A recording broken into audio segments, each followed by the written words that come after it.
एक धक्कादायक घटना। 2 महिन्यापासून माहेरी असलेले पत्नी व 9 महिन्याच्या चिमुकल्या मुलीची केली हत्या। घटना देऊळगाव, गुजरी, तालुका जामनेर, जिल्हा जळगाव येथे शुक्रवारी दुपारी घडली। आई व 9 महिन्याच्या मुलीची आत्महत्या करण्यात आली। मृत झालेल्या महिलेचे नाव आहे प्रतिभा विशाल झणके, वय 26 आहे व तिच्या मुलीचे नाव दिव्या झणके आहे। प्रतिभाचा काही महिन्यापूर्वी पती विशाल यांच्यासोबत वाद झाला होता, त्यामुळे ती मुलीसह माहेरी राहत होती। शुक्रवारी सकाळी विशाल झणके दुचाकीने सासूरवाडीला गेला। घरात कुणीच नसल्याची संधी साधत आत प्रवेश केला आणि धारदार कोयत्याने वार करून पत्नी व मुलीला संपवले। ह्या दोन्हींची हत्या करून तो नराधम घरामागील शेतीतून पळून गेला।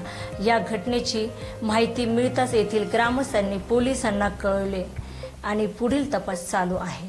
सक्षम न्यूज 24 अहमदनगर।